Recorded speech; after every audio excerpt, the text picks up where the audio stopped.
Cameroon, Bandung, Africa, Bandung, to the world, Bandung.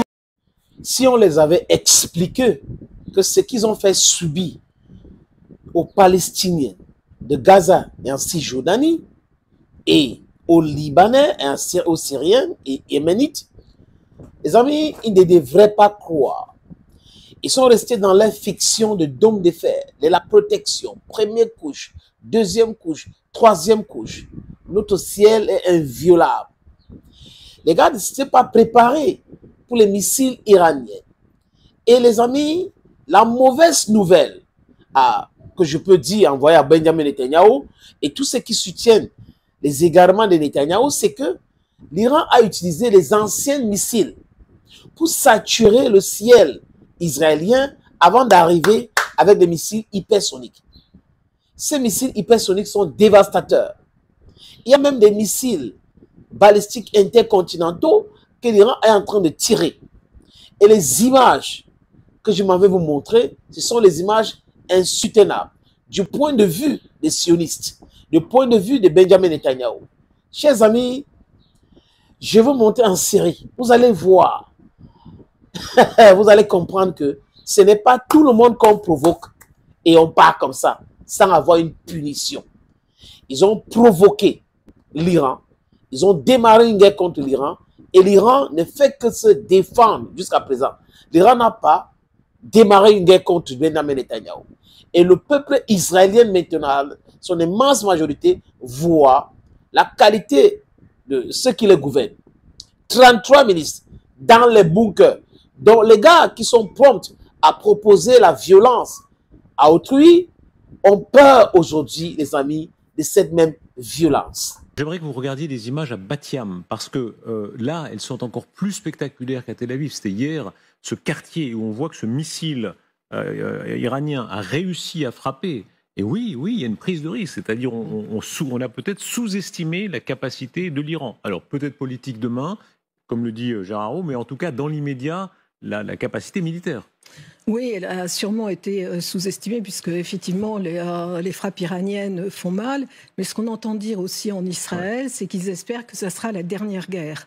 Et que pour Israël, c'est un peu la stratégie du poulpe, c'est-à-dire qu'ils ont éliminé les tentacules et maintenant ils frappent à la tête. Les tentacules, c'était les proxys, bien évidemment. Et aujourd'hui, ils saisissent l'occasion pour effectivement frapper la tête, qui est l'Iran, qui était le commanditaire. Alors effectivement, ça ne respecte pas le droit international. Mais les guerres ne respectent pas le droit international non plus, même si on a... Ça, ce sont les premières images. Vous croyez que c'est fini? Ce n'est pas fini. Parce que l'Iran a décidé de répondre.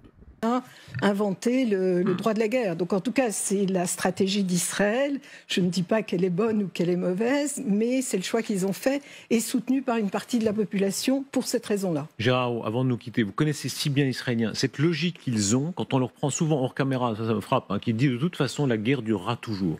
Il faut qu'on tape, parce que la guerre durera toujours. Est-ce que, selon vous, c'est une impasse?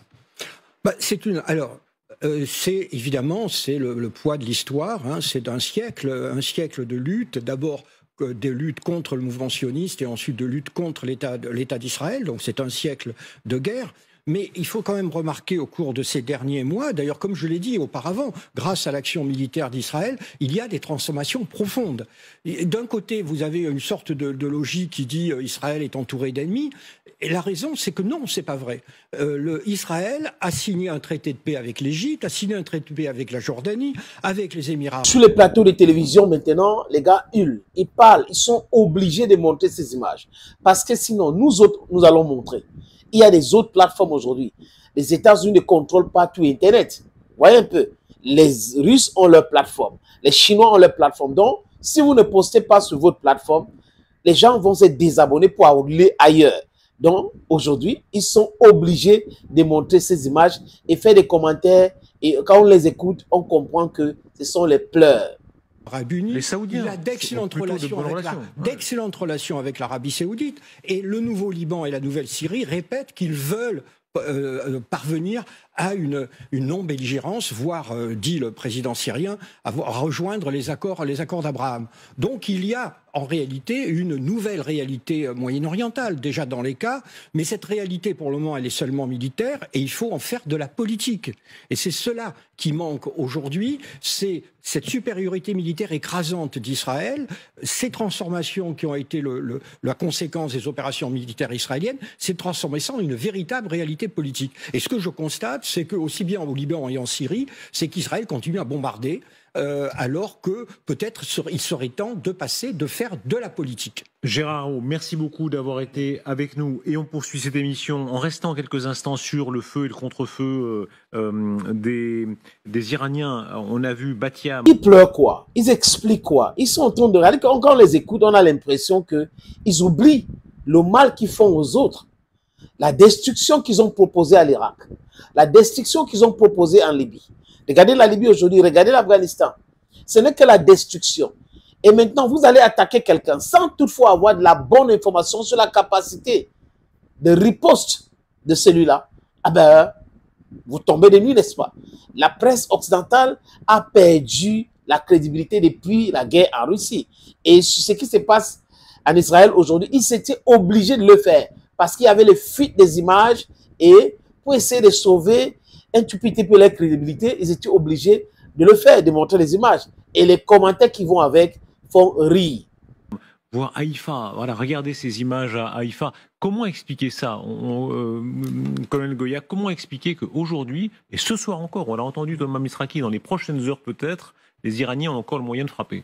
Oui, bon, ils auront encore les moyens de frapper pendant un certain nombre de jours, combien je ne sais pas, mais ils ont encore du stock. Jusqu'à quand? Ah ben ça, c'est une vraie question.